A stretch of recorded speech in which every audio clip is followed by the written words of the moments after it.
RDC TV. O Rio Grande se conecta aqui.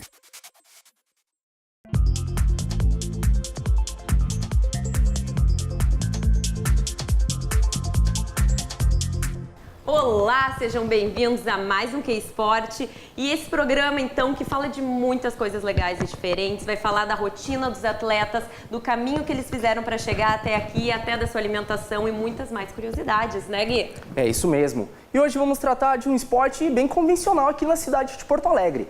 Trouxemos 3 multicampeões gaúchos, nascidos aqui em nossa terra. E esse programa ele busca a valorização desses atletas, diferente do que você está vendo na mídia convencional. O Q-Sport vai tratar desde a vida pessoal até os títulos. E hoje, começando o programa, um formato um pouco diferente. Teremos 3 convidados. Cada bloco, vamos apresentar um. E no último, vamos juntar essa família. Conosco no primeiro bloco, Monique Elias. Olá! Olá! Tudo bem? Tudo maravilha. Ah, que bom! Então, Monique, conta para o pessoal aí em casa o que é o jiu-jitsu, né?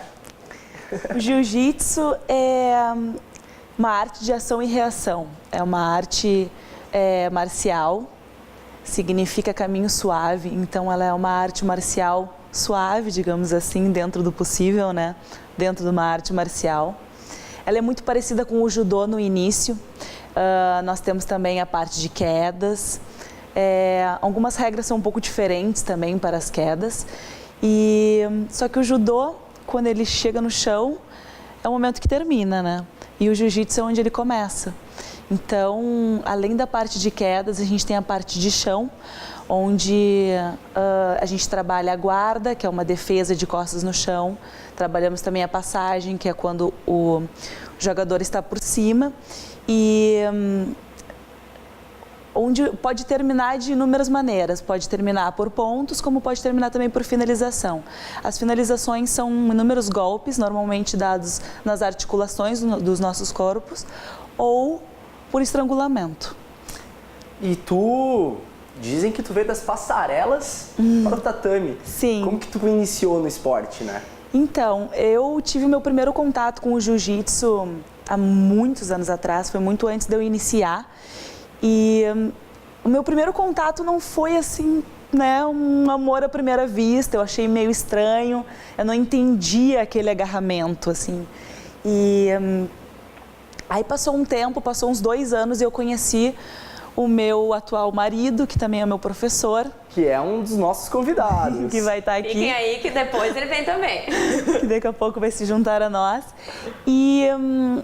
Então, eu iniciei sendo amiga dele, assim, e eu tinha muita vergonha de ir na academia, por mais que eu tivesse muita vontade de iniciar, eu me sentia um pouco desconfortável por saber que a maioria era homem, então, assim, entrar numa academia, um lugar bem diferente, assim, né? Um ambiente que a gente totalmente, não tá acostumado.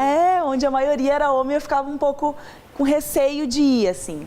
E até que um amigo um dia disse assim, eu tô indo lá fazer uma aula experimental no Mário.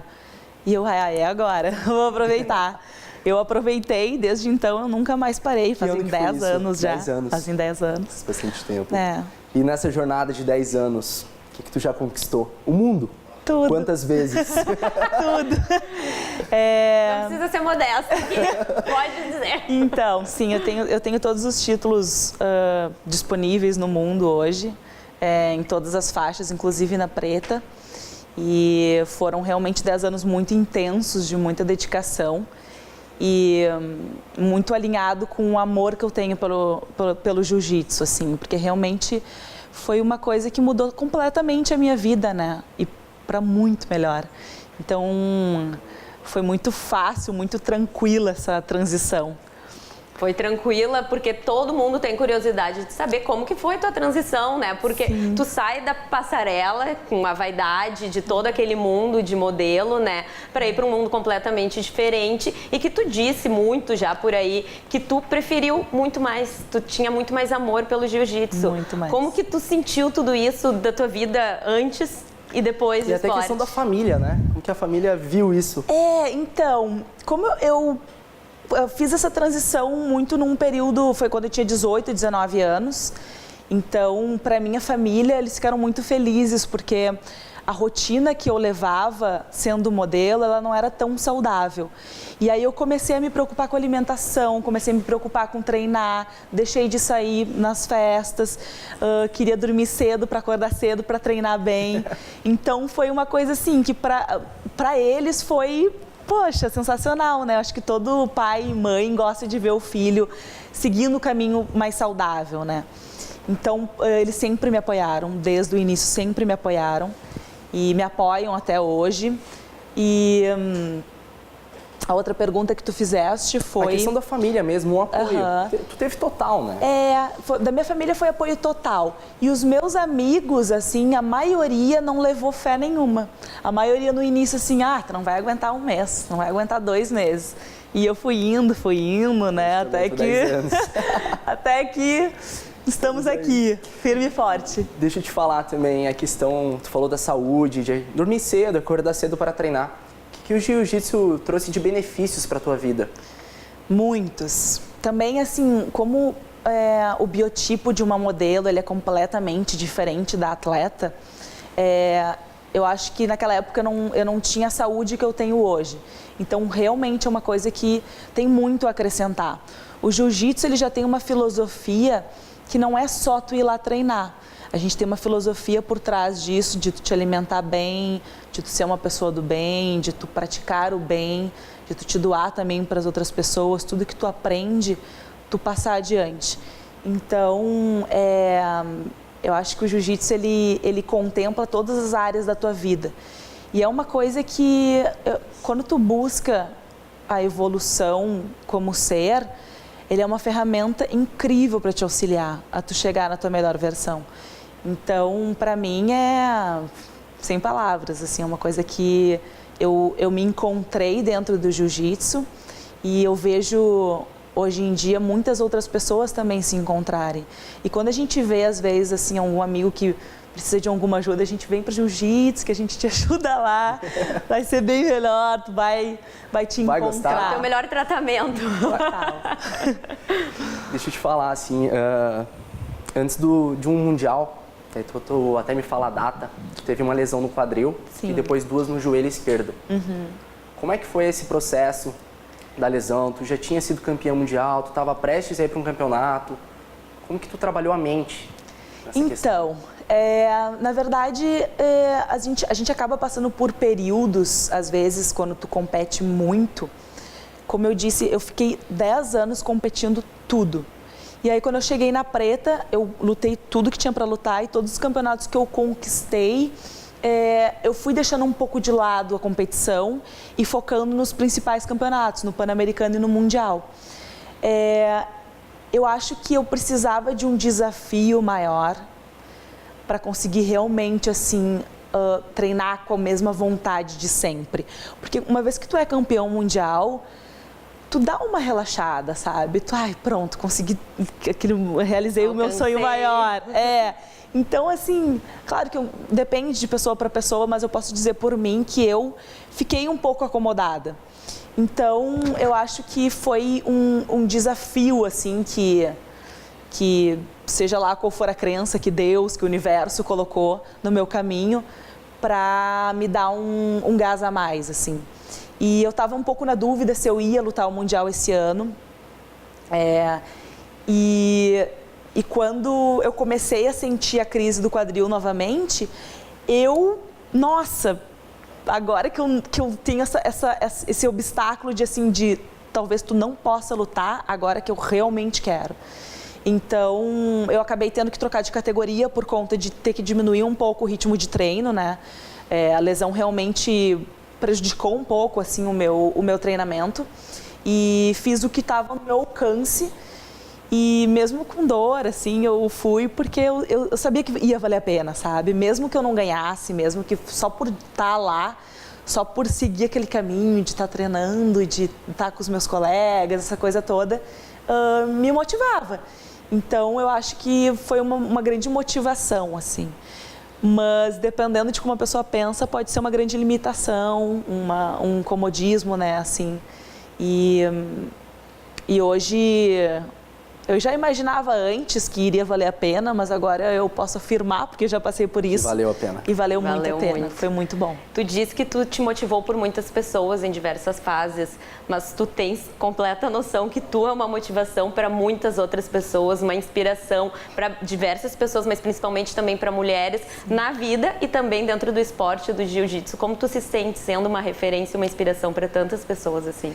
É uma grande responsabilidade, né? Então, assim, eu procuro passar sempre o meu melhor e eu gosto, assim, de mostrar muito a verdade no sentido de, assim, às vezes, não é todo dia que eu acordo e, quero ir treinar, sabe? Não é assim, a verdade não é essa. Mas, sim, tem dias que eu acordo assim. Então, eu gosto muito de mostrar a verdade, principalmente nas minhas redes sociais, que é mais acessível para todo mundo, né? Falo também nos meus seminários, mas eu acho que a rede social é uma coisa muito acessível para todo mundo e é uma ferramenta incrível para a gente conseguir levar a todas, né? Sabe? Então, realmente foi uma responsabilidade muito grande e eu gosto dessa responsabilidade. É uma coisa que faz com que eu me mantenha no caminho que eu acho que vai ser mais benéfico para mim e que vai ser um bom exemplo para as meninas que estão vindo agora, que estão começando agora. E eu acho que o esporte tem muito disso. Eu acho que o campeão, ele não tem que ser campeão só dentro do tatame, ele tem que ser campeão dentro e fora. Então a gente procura trabalhar muito essa nós mesmos, sabe? O nosso ser, para que a gente consiga transmitir o melhor para os outros também. Tu disse que há 10 anos atrás, quando se iniciou no jiu-jitsu, eram poucas mulheres que frequentavam a academia. Isso mudou? Mudou. Ainda bem que mudou. Graças a Deus. Sim. Hoje a gente tem bastante menina treinando de todas as faixas e é bem interessante isso, assim, porque quando eu iniciei, eu via que as meninas, elas se viam muito como concorrentes. Então, assim, qualquer menina que entrava nova ia treinar, ia rolar, como a gente chama o treinamento, né? E era uma coisa muito, assim, hostil, sabe? E eu acho que não... como eu senti isso na pele, eu sempre quis fazer diferente para quem estivesse chegando. Então, a gente tem que adaptar, assim, sabe? Eu acho que a gente tem que se levantar, se ajudar. E qualquer menina que hoje entra no tatame, eu não costumo treinar muito com meninas, mas eu gosto de receber elas e quando possível, quando eu tenho a oportunidade de treinar com elas, eu dou uma brincadinha, deixo elas, sabe, fazer assim sentirem à vontade. Fazer o que elas aprenderam, sabe, assim, tornar o treino divertido para elas também, para que um dia, quando elas chegarem também na faixa preta, elas poderem atenderem as meninas que estão chegando dessa maneira, né? Eu peguei uma frase do teu Instagram mesmo, assim, que eu achei muito interessante naquela stalkeada. O quanto perder e chorar é importante para valorizar uma vitória e um sorriso. É verdade, porque assim, ao longo desses 10 anos, não foram 100% medalhas de ouro, né? E eu chorei muito ao longo dessa trajetória, por felicidade, por tristeza também. Passei por momentos na minha carreira que realmente foram muito difíceis, mas hoje em dia, depois que eu já passei por isso, eu vejo o quanto aquele sofrimento naquele momento foi importante para o meu crescimento. Então, eu acho importante a gente também mostrar que nem tudo é uma maravilha, né? Eu tive que ficar um certo ano, que eu rompi os ligamentos do joelho durante a final do Mundial. Eu lutei os 10 minutos com o ligamento rompido, perdi feio, por muitos pontos. E foi um período muito difícil para mim. E hoje eu dou graças a Deus que aquilo aconteceu, porque a minha evolução foi quase um salto quântico, assim. E hoje eu sei que eu posso passar por qualquer coisa. Aquilo ali foi o pior que eu já passei na minha vida, assim. Então hoje, quando às vezes acontece alguma coisa que não é da maneira que eu gostaria, eu lembro daquilo, cara, vai ser tão tranquilo, já passei por coisa tão pior, então assim... A gente aprende nos piores momentos. E eu Exatamente. queria que a última pergunta do nosso bloco, do primeiro bloco, tu estará conosco no quarto, que tu apresente o meu convidado do segundo, Adalberto Elias. Quem é ele para ti, o que ele significa para ti, tanto na vida como no esporte? Então é com muito prazer que eu lhes apresento o meu irmão, vice-campeão mundial de jiu-jitsu na faixa azul, Adalberto Elias. Voltamos já já com ele. Se liga.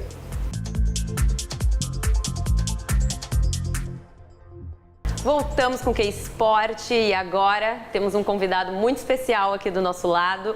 Um menino de 19 anos, vice-campeão mundial de jiu-jitsu, Adalberto Elias. Seja bem-vindo. Obrigado, muito bom estar aqui. Então, Adalberto, nos conta um pouquinho como que tu conheceste o jiu-jitsu. Eu conheci o jiu-jitsu através do meu cunhado, Mário Reis, multicampeão mundial.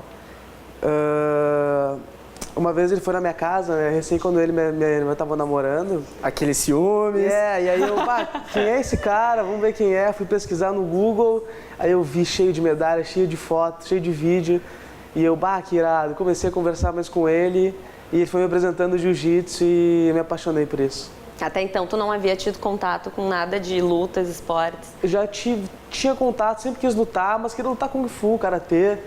A gente vê aqueles filmes, a gente quer aprender a lutar isso, né? A gente não quer nunca ver o jiu-jitsu em filme. Agora que tá aparecendo mais, mas antigamente não tinha. Que idade que tu começou? Que idade que ele foi na sua casa? Eu tinha... Deixa eu pensar, eu tinha 10 anos. Um tempinho. E de lá pra cá tu sempre seguiu ou teve uma pausa ali em alguns... Tive uma pausa. Quando eu comecei, na verdade, a treinar com 13 anos. E aí... Só que eu treinava de brincadeira, porque eu era gordinho, né? E aí, meus pais me botaram pra treinar, pra fazer alguma coisa que eu não fazia nada. E aí eu comecei a treinar por diversão, fui gostando, aí uma hora eu parei, porque quando a gente não tem nenhuma meta, nada dentro daquilo, a gente vai parar, né? Aí eu parei, daí daqui a pouco eu voltei de novo com 15 anos, voltei um pouco e tive que parar no meio do caminho de novo, mas aí foi por lesão. E aí, depois da lesão, que eu realmente voltei a treinar sério, assim, com 16, 17 anos. Tu teve, eu sou seu amigo, até pro pessoal aí de casa, tu teve uma mudança na tua vida nesse ano, final do ano passado, e tu vem de um vice-campeonato mundial, vice-campeão mundial. Como é que tu lidou com isso, a dedicação, como é que foi a transformação na tua vida, sabe, no foco, no propósito? Eu acho que as situações que eu passei, assim, nesse último ano, assim, a gente pode muito bem ficar com raiva e ficar chorando, ou a gente pode ficar com raiva e fazer alguma coisa através disso, entendeu? Levantar a cabeça e ir em frente e ver o que a gente pode fazer. Então eu acho que, em vez daquilo te derrubar, aquilo me botou pra cima. E é assim que eu encaro tudo que aparece pra mim, entendeu? Tudo aquilo que vai me derrubar, eu uso de alavanca, que é o princípio básico do jiu-jitsu, e boto pra cima. E tu começou muito cedo, né? Como que tu manteve essa rotina de treino, essa rotina de atleta? Tu conseguiu sempre conciliar com a tua vida pessoal, pela idade principalmente? Porque acontecem várias coisas. Quando começou, tu ainda estava na escola, né? Assim, então, como também que teus amigos viam isso contigo? Pois é, agora que eu estou aprendendo a administrar isso, na verdade. A gente vai aprendendo, mas na escola eu não sabia administrar isso. Agora que eu estou aprendendo a administrar e... Cara, agora que eu estou aprendendo a ser profissional, né, no esporte, porque é aquilo que a nossa academia, que o nosso mestre passa para nós, ser profissional todo dia. Comer como atleta, dormir como atleta, até se tiver um trabalho, trabalhar como atleta, entendeu? Trabalhar em cima daquilo. É aquilo que a academia me passa e é aquilo que eu estou fazendo agora, para melhorar. Tu vem de treinos que te tiram da zona de conforto, sabe? Tu sai de casa, uma frase que o Mário utiliza muito. Tu sai de casa que tu tá no teu conforto e vai para uma outra zona, sabe? Como é que tu tem lidado com isso? Como é que tu tá treinando e focando no quê? Que propósito tu tem pra... Quero ser campeão mundial? Eu acho que na nossa equipe a gente tem muita inspiração dentro do tatame. Então um vai puxando o outro sempre, entendeu? Então quando um tá mais para baixo, o outro vem, vamos lá, bota foco, bota uma meta, bota um campeonato aí para tu lutar alguma coisa. Eu acho que a equipe é essencial nisso. Todas as inspirações que eu tenho dentro da academia são muito importantes para mim continuar e poder treinar todo dia. E quem são tuas maiores inspirações hoje? Meu cunhado, com certeza, o Mário, minha irmã, meu amigo Nicolas Meregali, O meu amigo Fabialano, poxa, se eu for falar, eu vou ter que fazer a academia inteira, entendeu? Mas é muita gente, entendeu? É muita gente que eu me inspiro, assim, até gente talvez até menos graduada que eu, que está menos tempo que eu, às vezes eu me inspiro pelo jeito da pessoa ser, entendeu? Eu acho que é importante a gente olhar para o lado da pessoa também, que no jiu-jitsu é muito importante isso. E hoje o Adalberto tá focado só no jiu-jitsu ou tu tá fazendo alguma outra coisa extra? Não, eu tô fazendo coisa extra sim, mas sempre focado no esporte, entendeu? Sempre focado no esporte. Eu tô formando uma empresa nova, né? Junto com meus colegas de treino também, que na verdade a gente só quer fortalecer o esporte do jiu-jitsu e é nisso que a gente vai trabalhar. Não quero fugir muito do esporte, entendeu? Porque é aquilo que eu amo, então não vou fugir disso. E a questão da tua rotina hoje, então, formando essa empresa, tu tem treinado de manhã, de tarde, como que tá? Eu tenho treinado, geralmente eu treino às 8 da manhã, começo treinando às 8 da manhã e depois tenho treino do meio-dia. Nisso nas terças e quintas, segunda, quarta e sexta eu treino do meio-dia e depois faço preparação física às 6 horas da tarde. Nesse meio tempo eu faço relatório sobre a empresa, sobre o que vai ser e coisa, e converso com meus amigos, com meus sócios sobre isso. Entendeu? Te arrastou bastante gente para o jiu-jitsu contigo? Olha, eu quero trazer muito mais gente, entendeu? Todas as pessoas, até o Gui já quis trazer. Já falei pra ele várias vezes. Eu vou lá semana que vem. Pô, tem que fazer um treino, porque... Deve falar sempre semana que vem eu vou. Porque a amizade fica mais consolidada no jiu-jitsu, sabe? Porque a gente sua junto, a gente sangra junto, então eu acho que fica mais forte o vínculo da amizade. Meu joelho dando uma melhorada, eu apareço por lá. Essa história eu já ouvi já várias vezes já. Mas quem tu conheceu também no tatame, virou teu amigo na vida? Com certeza. A maioria dos meus amigos hoje vem do tatame, entendeu? Meus melhores amigos hoje vêm... A gente nem chama de melhor amigo, a gente pode chamar de irmão mesmo. Porque é aquilo, a gente sangra junto, a gente sua junto. Então a gente cria um vínculo muito forte, entendeu? E... eles que me fazem treinar todo dia e me dedicar todo dia mais. Aldão, como é que foi lá nos Estados Unidos a tua rotina pré-competição? Que vocês têm um estresse natural por estar num regime, por estar em treinamento pesado. Como que foi isso? Sim, eu tive que perder 7 quilos no total para lutar. Em quanto tempo isso? Isso foi quando eu decidi lutar, em 2 meses. Mas faltando 2 dias para a luta, eu tinha que perder 4 quilos ainda. E aí, claro, como a gente se conhece muito bem, a gente da equipe, a gente fica todo mundo junto, né? Então, quando o outro tá meio estressado, porque é normal, porque perder muito peso, sempre vem alguém ajudar, conversar. Às vezes o cara quer ficar sozinho e os colegas de treino entendem isso, entendeu? Às vezes eu queria ficar mais sozinho, queria ficar mais na minha, escutando música, relaxando, e meus colegas entenderam isso. Foi complicado perder esses 4 quilos. Tive que fazer banheira, tive que cortar a alimentação, mas no final eu acho que deu tudo certo. E o sono, como é que era pré-competição? Que tu tinha que estar acordado para perder o... Tu tem sono, tu quer dormir, mas tu não consegue, né? Porque às vezes tu tem que cortar água, então tu fica com a boca seca, tu fica, preciso de água, às vezes tu não pode beber água.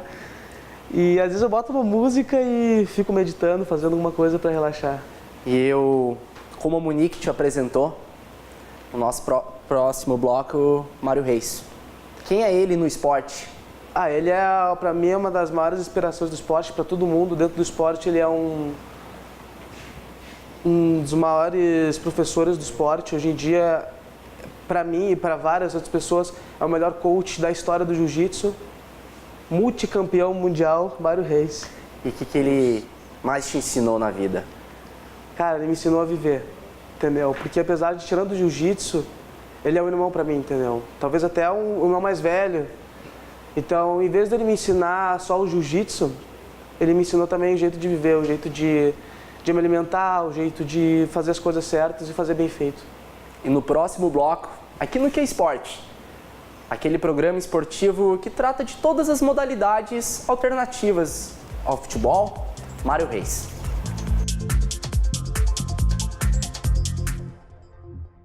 Olá, estamos de volta com o Que Esporte e aqui conosco um mestre, nosso multicampeão mundial, Mário Reis. Tudo bem, Mário? Muito obrigado, para mim maravilhoso, para mim é um prazer estar aqui, né, poder contar um pouquinho dessa minha trajetória no jiu-jitsu, né, do estilo de vida que eu aprendi e dessa escolha que eu fiz, que que foi maravilhosa para mim, para a família, para os amigos. E viver isso e poder falar aqui vai ser um prazer. Ah, muito bom. Cara, em muitos momentos da tua vida, tu disse, toda mãe ama seu filho, mas o que tu buscava era admiração. O Mário Reis como atleta, ele conseguiu isso? Quem foi o Mário Reis atleta? Então, eu acredito que todo ser humano ele é impulsionado por um valor, né? Então, o valor que me impulsionava era ser admirado pela minha mãe, né? Ser reconhecido. Então, o valor seria um reconhecimento da minha mãe que me impulsionou. Mas mais do que da minha mãe, do meu pai, né? Então, eu acredito muito na frase que toda mãe ama o seu filho, mas admirar vem da... Tu vai ter que... Eu sempre falo para os alunos, tu vai ter que, se esforçar, porque não é uma tarefa tão fácil assim, né? Gerar uma admiração para a mãe. E para mim isso foi tudo. Eu me realizei ao fazer isso. O que tu ganhou nesse mundo? Tudo? Cara, eu acredito que a gente está sempre ganhando, né? Eu achava que o que o mundo tinha para me oferecer como sonho, no final fui ver que não era meu sonho, né? Eu acreditava que ser campeão mundial de jiu-jitsu era o meu sonho. Então eu fui campeão mundial e eu fiquei esperando aquela felicidade incrível vir e não vinha. Aí isso tinha acontecido na faixa azul logo em 2 anos de jiu-jitsu. Aí eu pensei, não, é porque na realidade eu queria ser campeão mundial faixa preta. E isso passou os anos e eu fui campeão mundial faixa preta. Passou um dia, será que ainda não caiu a ficha? Passou uma semana, será que essa ficha ainda não caiu? Porque eu estou esperando essa felicidade, era o meu sonho. Então, com o passar do tempo, eu acabei vendo que não era bem o sonho. Porque quando a gente tem mais experiência, a gente acha que algumas conquistas do ego nos preenchem. E a gente vê que não é assim, né? Cuidar da gente é importantíssimo, até porque a gente não consegue dar para o outro aquilo que a gente não tem, né? A gente tem que se amar para poder dar amor para o outro. Então, eu acredito que eu só fui perceber que ensinando a arte marcial e o estilo de vida, e aquele estilo de vida mudar a vida das pessoas, foi o que realmente me preenchia com a felicidade que eu esperava no título. Então eu deixo sempre bem claro para os alunos que uma coisa é tu ser um colecionador de medalhas e outra coisa é tu ser um campeão. E nessa tua longa jornada, onde que tudo começou? Começou... A minha primeira busca foi... Eu era muito magrinho e queria ficar mais forte. Então eu olhava que o pessoal do jiu-jitsu tinha um físico avantajado. Logo, eu queria, como meu valor, não só com a minha mãe, eu era impulsionado por um valor de ser reconhecido, não queria ser mais um. Então isso não foi diferente no esporte. E eu fui conquistando, né, através da motivação, né, que nem o Adalberto falou, meu cunhado, a gente precisa ter motivação, né, motivo para agir, né, que daí é com felicidade, é com sabendo aquilo que tu quer. Então inicialmente foi físico, depois foi ser reconhecido, depois muitas vezes foi criar uma família ali e depois ser o melhor do mundo. Então a gente vai mudando, vai sofrendo a metamorfose, não só no sonho, mas no ser. Aí é mais divino ainda. E em que momento que tu percebeu que o jiu-jitsu era a tua vida, que tu estava totalmente concentrado nele? Então, eu amava o futebol, mas eu percebia que o futebol não depende só de ti, é um coletivo. O jiu-jitsu ele também é coletivo, mas na hora que tu compete ele é individual. Então eu percebi que eu precisava de um esporte que eu não tivesse uma desculpa para que o erro não fosse meu. Então, a partir desse princípio, eu pude me aprimorar. Tipo, agora eu vou dizer o quê? Que foi o goleiro, que foi o zagueiro, que a culpa foi do centroavante que não fez o gol. Do árbitro. Do árbitro. Então, foi uma coisa legal porque eu pude perceber várias falhas na minha personalidade devido à minha imaturidade. E isso me possibilitou melhorar como pessoa. Porque eu acredito que desde pequeno eu tinha um fogo muito... que eu não conseguia segurar, eu não tinha maturidade para segurar. Então, saber direcionar esse fogo e equilibrar ele foi a magia que eu descobri ali no jiu-jitsu. Nessa arte que fez eu descobrir o meu artista, né? e poder canalizar a minha energia da melhor maneira. E hoje tu passa isso para muitas pessoas, né? Isso é o que me realiza. Como é que foi essa transição? Tu é um multicampeão, tu teve mais de uma década e meia no pódio dos campeonatos mundiais como atleta, e hoje você é um treinador coach. Eu fiquei 15 anos, eu fiquei 15 anos, uma década e meia. Isso. O coach é aquilo, parece que tu tá fazendo uma missão mesmo. É uma missão, porque tu pega, às vezes, eu já recebi alunos dentro da academia que o familiar chegou e falou, olha, dentro de casa não tem como, cara. Esse cara é um rebelde absurdo, não dá. E aí eu pensei, te responsabiliza só por trazer ele até aqui. O resto daí deixa pra mim. Porque eu acho que quando a gente assume a responsabilidade com a gente mesmo, de domar o nosso rebelde, de entender como funciona, por que existe a rebeldia e como fazer essa mesma rebeldia te impulsionar. A partir desse entendimento, tu tá apto a ajudar os outros. Senão fica difícil, porque empiricamente falando, tu não viveu isso. Então, na teoria, tu não consegue dar o que o cara precisa, né? Então, o que o aluno precisa. Eu acredito isso. Eu acho que eu tenho uma frase que eu gosto de dizer assim, ó, ou tu usa a tua rebeldia para encontrar a tua luz, ou ela vai te usar para encontrar a tua escuridão. E isso para mim é fato. E a questão da transição, assim, de ser atleta para coach, como é que tu lidou com isso? Ou foi algo natural mesmo, com o passar do tempo? Foi natural. Primeiro que dar aula de jiu-jitsu também foi natural, né? Eu treinava jiu-jitsu, os amigos, Mário, vamos fazer uns golpes na tua casa. Aí comprei 2 colchão amarelo, aí levei inclusive o Verdun, né, que é o nosso campeão aí do UFC.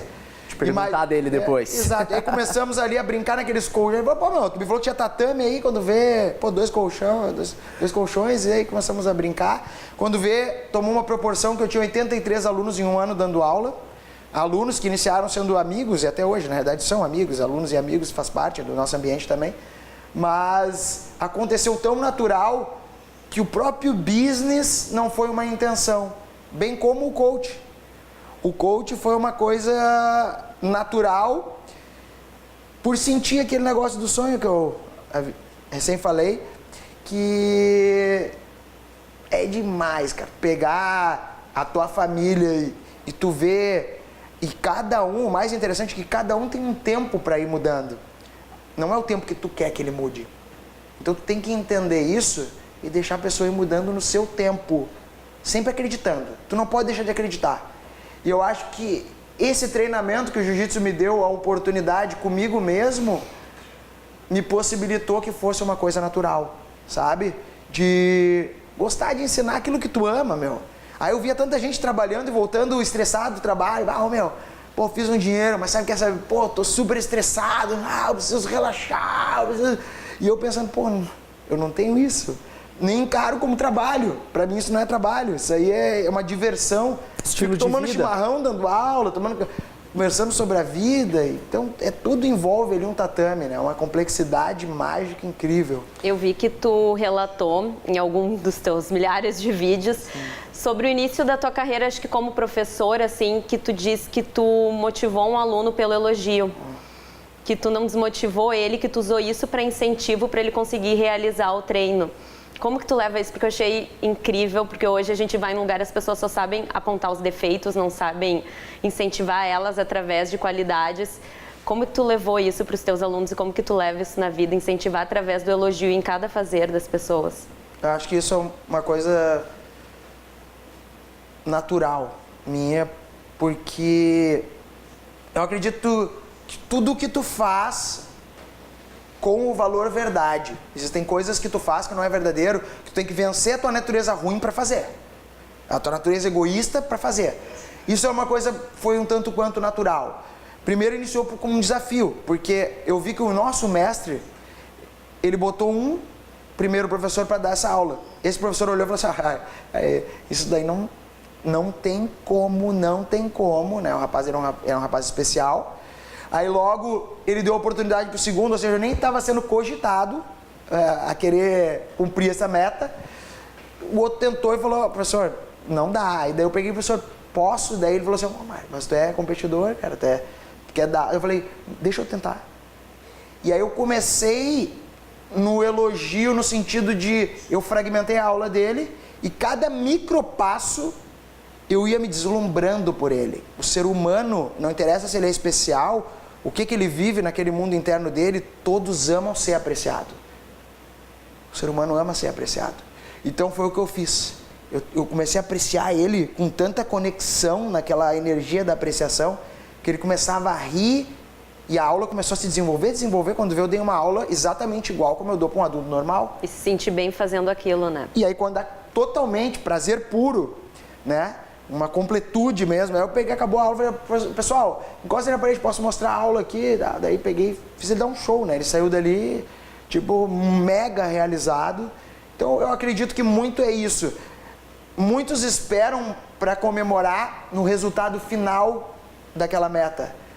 Então, o que foi diferencial ali naquele meu desafio foi que eu fragmentei e eu já apreciava fragmentos, o desenvolvimento da evolução dele conforme os obstáculos que ele estava tendo. Então, eu acredito que é isso. Não é só no final, é que apreciar os meios caminho até o fim. Mário, tu é para mim, te conheci há pouco tempo, poucos minutos, posso dizer assim, mas pela tua história que eu estudei para te trazer aqui, tu tem uma das cabeças mais vencedoras dentro do esporte.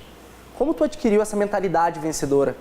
Minha mãe, desde pequena, tudo que eu fazia, ela falava assim, meu filho, o que tu fizer, tu vai ser o melhor. E aí, tipo, eu não gostava muito de ouvir isso, sabe, saco, vai ficar falando isso, sabe? Mas aquilo ali, quando começa a repetir aquilo ali, aí eu tinha uma caixa de botão, botei minha primeira medalha, né, que era de futebol. Daí eu queria jogar futebol de botão também, tudo que envolvia futebol. Aí medalhinha de futebol de botão, aí jogava um fla-fluzinho, medalhinha de fla-fluzinho. Aí depois jogava um basquetezinho no União, aí comecei a ganhar, depois o vôlei. Quando veio, eu tinha umas caixas de sapato cheias de medalha. Cada medalha que eu levava até aquela caixa, a minha mãe falava, viu?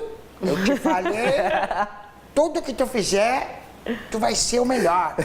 E aí, parece que a insistência e o hábito de ouvir aquilo intruiu em mim. Então, eu acreditava muito nessa fé da minha mãe, aliado ao reconhecimento que eu queria do meu pai, só me fortaleceu. E como o Adalberto falou anteriormente, né? Ou tu pega uma situação, às vezes, que é um problema para muitos e tu te vitimiza perante ela, ou tu pega e usa como uma alavanca para, incendiar. Tem algum momento em especial de toda a tua carreira que tu possa destacar, algum sentimento que ficou na tua cabeça para sempre, inesquecível, assim? Foi o poder da visualização. Antes de eu ser campeão mundial faixa preta, eu já sabia. Parecia que tu tem um sinal divino que tu vai ser campeão mundial. Eu comecei a chorar antes da final, e eu tava lutando com um ídolo meu. Sendo que o principal ídolo foi o que eu lutei na semifinal. Só que antes de a gente ir pra semifinal, o repórter do Sport TV falou assim, eu queria passar, o Mário ganhou a Copa do Mundo semana passada, e eu ia lutar contra o cara mais, nunca tinha perdido, várias vezes campeão mundial, eu queria passar a luta de vocês no Sport TV, mesmo que seja a semifinal. E aí eu ouvi aquele meu ídolo falar assim, não, eu quero logo lutar porque eu quero descansar até a final. Então ele me desmereceu ali, mas aquele desmerecer ali alimentou uma chama em mim que... Então eu comecei já a me visualizar, já ganhando dele. E quando eu ganhei, eu já tinha certeza antes de ter lutado. E quando eu cheguei na final, comecei a chorar, daí o juiz, ele bota frente a frente, né? Fala, conversa, assim, alinha os dois, assim. E daí ele me olhou chorando e falou, tá tudo bem. E na realidade, eu tava mais do que bem, eu só já sabia que eu ia ganhar. Eu já sabia, tinha algo que já tinha me dado a certeza, não é que achava. Certeza que eu ia ganhar. Era impressionante. Quando tu tá conectado na tua melhor versão, e isso é uma busca que tu não mantém, que ela é constante, e naquele dia eu senti isso, eu só fui lá para pegar a medalha, sendo que eu nunca tinha sido campeão mundial antes. Então é uma coisa que isso é surreal. Visualizar o caminho onde tu vai chegar. E mais importante que visualizar, emocionalmente sentir esse sinal.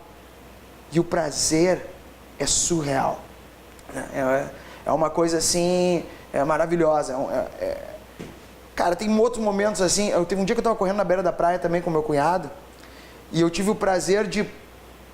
Não fui eu que proporcionei para ele, mas foi através da nossa corrida. Uma conexão que eu já tive inúmeras vezes também divina. Eu acredito assim, tem vezes que eu corria sozinho. E eu senti que depois de um determinado período, as minhas pernas corriam sozinhas. Eu não estava mais... Parecia que ela estava automático. Era a mente. Bah, e aí eu tipo assim, bah, que delícia que tá correndo. E daí eu tava correndo com ele e ele me olhou e falou assim, ele começou a olhar com uma cara de deslumbre. E ele não tava num momento muito focado no jiu-jitsu. Aí ele me olhou e falou, tu tá sentindo isso? E eu tava. Nós tava numa conexão assim. Eu olhei pra ele assim, ó, sim, eu tô. O que tu tá sentindo? Ah, minhas pernas estão correndo sozinha. Aí eu falei, então deixa ela correr. E a gente correu numa velocidade muito, parecia que não cansava, parecia que o músculo fazia sozinho. Então são coisas que é inexplicável. Tudo vem da conexão. Nessa tua grande jornada, o maior adversário foi você mesmo? O adversário sempre será nós mesmos. Até porque o mais legal é tu entender que não é toda a sociedade ao teu redor que tem uma cabeça vitoriosa. Então eles vão vir, de certa forma, por mais que eles te amem, eles vão te bombardear de negatividades. Porque é assim que funciona a mente deles. Pô, mas tu vai lutar com fulano? Fulano é muito duro. Ah, o cara nunca perdeu. Já reparou como ele é forte? Olha o abdômen dele. Então se tu começar a focar naquilo ali, e tu começa a pensar, quando o cara começa a falar isso, eu naturalmente começo a me elogiar. Eu sou o meu melhor amigo. Eu é que sou forte, meu. Eu não quero saber da luz dele. Eu vou botar toda a luz do meu pensamento, da minha energia em mim mesmo. Então, eu acredito que quando a gente chama essa consciência para olhar o quão... te apreciar, meu. O quão foda tu é. E quando eu falo foda, não falo de arrogância. Eu falo de acreditar em si. De saber que tu pode. Aí, tu tá com escudo contra tudo isso. Contra toda essa negatividade que muitas vezes vem, não é do meu caso, mas às vezes vem de casa, às vezes vem do melhor amigo... Porque na cabeça deles funciona assim. Então, realmente, respondendo a tua pergunta, com certeza, o maior inimigo da gente é a gente mesmo, assim como o melhor amigo. E para fechar esse bloco, quem foram suas referências no esporte? Que é o Verdun que tu falou até aqui, se ele te ajudou muito, o que ele te ajudou e o que a Monique e o Adal representam para ti? Então, respondendo a primeira, minhas referências são inúmeras. Num período foram... foi Léo Vieira, que era um excelente lutador, nem é da minha equipe, mas me inspirava muito. Eu sou contra idolatria. Eu sou a favor de admiração e inspiração. Então, cada momento foi um. Eu tive, adversários que me inspiraram, que me ganharam, me fizeram muito melhor. Ter perdido para eles me inspirava a treinar muito mais. Fazer melhor ainda. Isso. Então... alguns companheiros de equipe, o Cobrinha, foi fantástico, o próprio Verdun.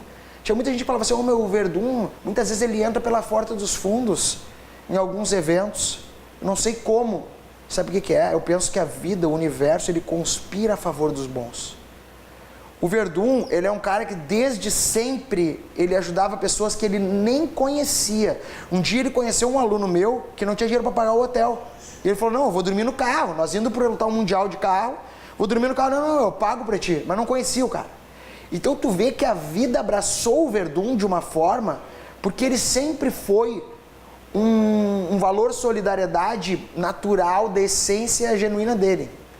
Então o universo, ele brinda esse tipo de gente. Então foram vários. Em relação ao Adalberto e a Monique, são dois casos também diferentes. A Monique, pra mim... ela compõe extrema importância na minha vida. Eu hoje sou o que eu sou muito por causa dela, porque para vencer um pouco, para ajudar ela a se vencer e descobrir o equilíbrio dela mesmo, eu tive que descobrir um valor que eu não tinha, que era a humildade. Então eu tinha que ter muita humildade pelo amor que eu tinha com ela e vê-la conquistando as coisas me realizava, porque eu acredito que tudo tem um porquê. Né? O jiu-jitsu foi um pretexto que Deus inventou para nos unir. E eu abracei e abraço ela e respeito ela do jeito que ela é, com defeitos, com qualidade, porque eu também tenho meus defeitos, minhas qualidades. Eu aproveito principalmente os defeitos dela para evoluir, assim como ela aproveita os meus para evoluir. Então é uma troca de amor. O Adalberto é uma coisa que é incrível, porque eu sempre quis, mais do que ele fizesse o jiu-jitsu, por um amor absurdo que eu tinha por ele. Então eu ficava muito triste quando ele não treinava, mas eu não tentava mostrar para ele. E eu não entendia o processo da vida, que não é do nosso jeito, como a gente quer, mimado. É na hora que a gente não tem possibilidade de mudar ninguém, mas de despertar nele o desejo de querer, é legal isso que que a família está fazendo, eu também quero fazer esse jiu-jitsu. E isso me realizou porque eu percebi que ele também descobriu a melhor versão dele no jiu-jitsu. A Monique também, assim como eu. E agora nós estamos familiarizados, conectados, e eu vejo ele muito feliz. E isso me realizou. E a Monique, minha esposa também. Então tá tudo entre família. E no próximo bloco, vamos manter essa família unida aqui Exatamente. no QI Sport.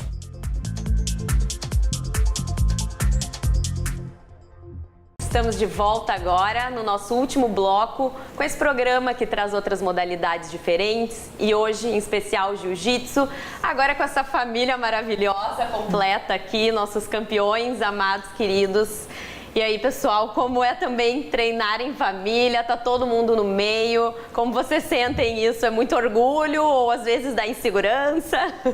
Tenho muito orgulho e eu posso dizer por mim, assim, eu não gosto de ver o Adalberto treinando. Eu gosto de saber que ele está treinando, mas eu não gosto de olhar ele treinando. Eu fico tensa, eu fico... quero me meter. Então, assim, é um pouco complicado. E com o Mário, eu acho que ao longo desses 10 anos de trajetória, a gente já consegue lidar muito melhor com isso hoje, né? Mas ainda assim, eu tô sempre reclamando. Quando eu treino com ele, tô sempre reclamando.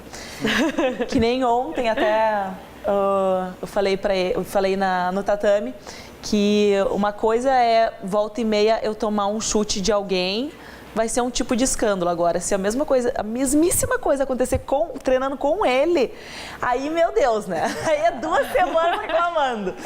Mas assim, a gente tem esse lado, assim, né, da intimidade, às vezes, atrapalhar, de certa maneira, né?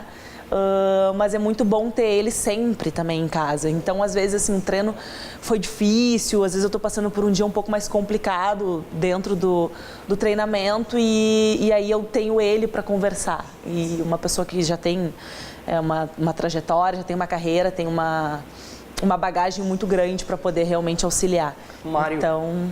e a questão da bronca é igual para ela quanto para os outros atletas? Então, esse é um desafio muito grande, que hoje eu já não tenho mais, mas foi muito grande, porque a Monique tinha dificuldade de dividir o tatame dentro de casa. Então, alguns alunos cobravam isso de mim, né? Também falta um pouco de compreensão, eu acho, mas eles também têm a razão, né? Então, acho que a vida nos ensinou como levar isso, porque uma coisa é a teoria, outra coisa é a prática. Então, a prática nos levou hoje a estar nesse bem-estar, sabe? Porque foi novo pra mim, como foi novo pra ela. Eu nunca tive uma namorada que fazia parte diariamente do jiu-jitsu, que ia competir comigo 24. Então, foi uma aula, né, que me ajudou a amadurecer, ajudou ela a amadurecer. Hoje tá uma coisa super saudável, mas eu acho que, assim, para chegar ao saudável, mar manso não faz marinheiro bom. Então, o mar começou assim, o marinheiro aguentou, e aí hoje a gente está curtindo junto ali no barco, eu acredito. Ele me disse no último bloco, Adam, que ele queria muito mais que você entrasse no jiu-jitsu. Como é que foi isso? Como é que tu tá lidando com isso? Bom, ainda... Agora, na verdade, meu amor é puro jiu-jitsu, né? Eu amo jiu-jitsu e, poxa, é uma coisa que eu sei fazer, entendeu? Hoje em dia eu administro bem isso, mas antigamente, por exemplo, até um ano atrás, às vezes eu tinha refrigerante em casa, tinha que esconder quando ele chegava em casa, entendeu? Tinha que sair correndo, pegar o refrigerante e esconder, botar em algum lugar. Às vezes tinha caixa de pizza, eu tinha que esconder também pra ele não é meu. Porque, porra, ter um mestre em casa às vezes é complicado, entendeu? Mas é bom pra evolução e pra aprender sempre, né? E para finalizar esse programa, eu agradeço muito vocês. Obrigado. Gostaria que cada um deixasse uma mensagem curta pro pessoal aí de casa que está nos assistindo na questão de como é ser atleta no Brasil, como é viver no Brasil. Ser atleta no Brasil é um tanto quanto complicado, mas eu acredito que quando a gente se doa ao máximo, as coisas acontecem somente para quem está no jogo. Então, em vez de ficar olhando, porque não ganho, porque... Eu acredito que te doa primeiro, esteja no jogo, né? e naturalmente as coisas vão acontecer. Acredito isso. Eu acho que é a persistência, né? Então, assim, o início, ele, pra mim, eu tive que ter muita persistência. Eu pensei em desistir inúmeras vezes e até recentemente pensei em desistir. Mas eu acho que a persistência é a palavra-chave pra gente alcançar assim, os nossos objetivos, e isso pode ser tanto dentro do esporte como na vida também. Então, o recado que eu deixo é isso, sejam persistentes. Adal? Bom, eu vou levar esse conselho, né, de ser persistente, né? Porque eu tô recém começando assim como atleta e eu vou continuar fazendo isso até velhinho. Muito obrigado, gente. Gente, muito obrigada por hoje, muito obrigada aos nossos convidados, é um prazer ter vocês aqui, espero que possam voltar mais vezes. E então, pessoal, fique com a gente no próximo domingo também, hoje foi maravilhoso, um beijo para todo mundo e até a próxima. Tchau, tchau. Muito obrigada!